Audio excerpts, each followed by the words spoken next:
It was and still is considered the country's southern backdoor, a way out for Filipinos caught in the grip of poverty and conflict, and a way in for Filipinos wanting to free themselves of that grip through the power of smuggled goods and smuggled ideologies.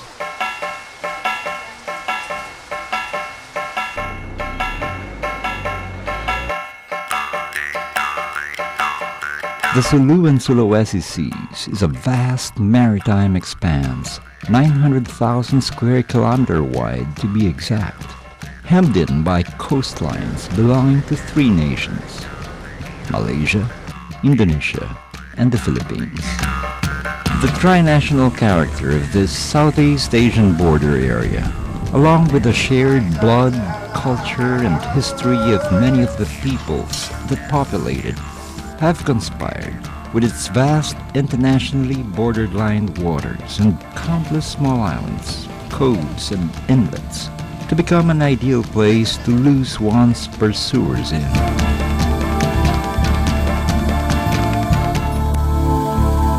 But beyond its unique geographic characteristic and positioning in this strategic corner of the Great Pacific Ocean, the Sulu and Sulawesi Seas is much coveted for one other much strategic reason.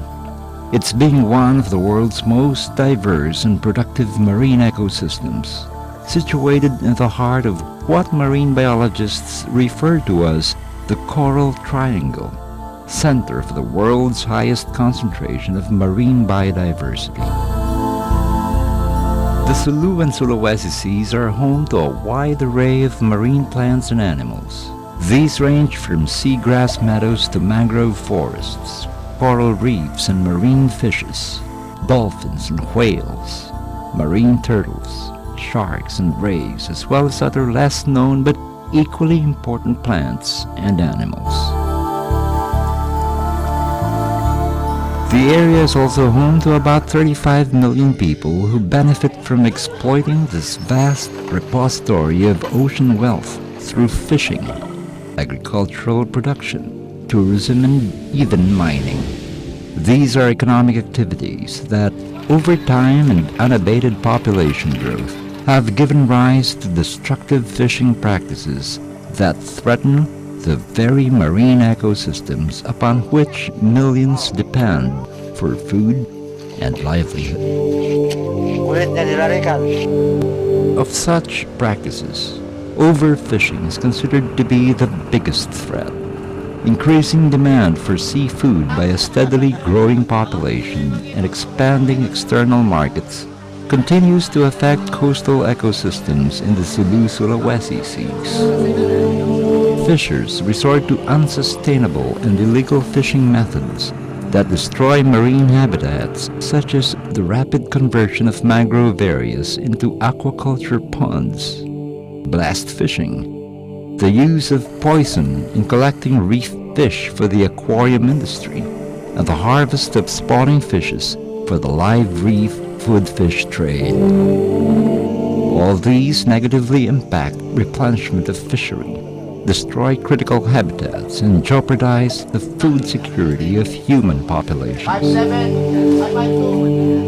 Additional threats are posed by improper land-based development and marine-based activities such as shipping that result in pollution, global climate change, human migration, marine wildlife traffic, poaching by foreign vessels, and inadequate enforcement mechanisms for transboundary monitoring and regulation.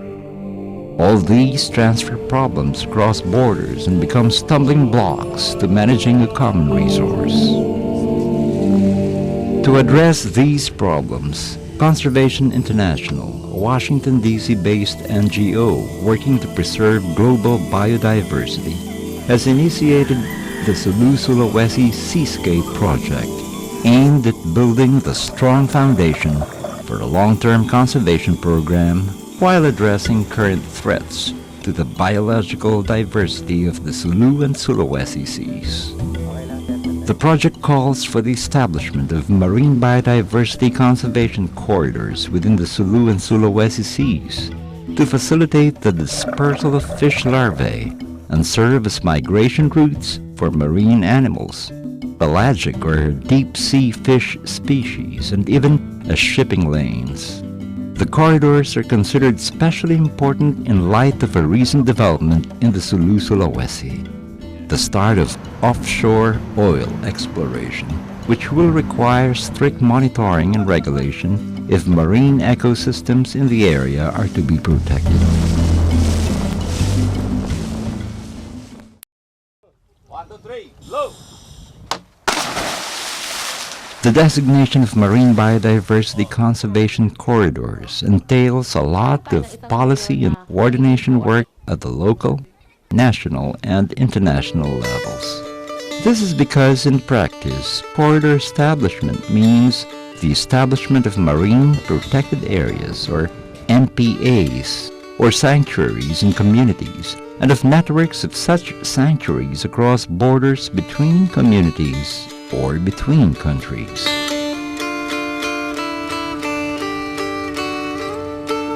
To achieve this, all stakeholders, whether governments, coastal communities, or fishing industry operators, must be on the same page as to the importance of such sanctuaries to the sustainability of fisheries and the survival of all that depend on the seas for food and livelihood.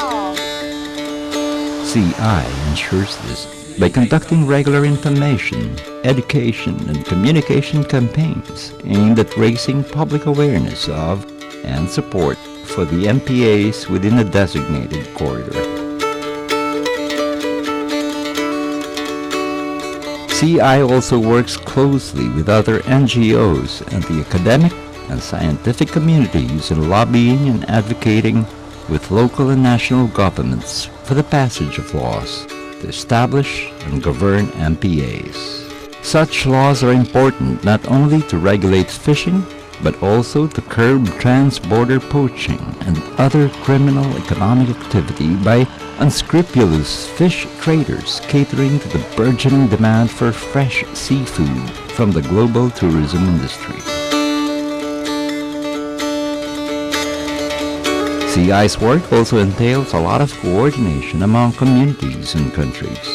This is because the establishment of MPAs cannot be done automatically and arbitrarily. A lot of scientific work is required to identify which part of the seas is vital to which part of the life cycles of migratory species. One may establish an MPA in a particular area, but if this area is not a vital point in the route of migratory species, then the MPA will have no value. MPA establishment without the benefit of scientific due diligence is one of the main reasons why many MPAs do not work. Within the Sulu Sulawesi, CI has established 4 priority marine corridors. These are the Verde Passage Corridor between the provinces of Batangas, Mindoro Oriental, and Mindoro Occidental. The Cagayan Ridge Corridor in the middle of the Sulu Sea, where World Heritage Site designate Tubataha Reef is located. The Balabac Strait Corridor in the southern tip of Palawan, and the Tri-National Sea Turtle Corridor, which includes Sabah in Malaysia, Turtle Islands in the Philippines, and East Kalimantan in Indonesia. Through partnerships with other organizations and stakeholder groups, CI seeks to conserve the full range of biodiversity in the Sulu Sulawesi through the identification and establishment of marine protected areas, capacity building and development of law enforcement strategies. CI is working so that by the year 2012 it will have effectively managed and protected networks of MPAs in the Sulu Sulawesi seascape, supported by stakeholders who are informed, empowered, and committed to preserving the biodiversity and productivity of the region for generations to come.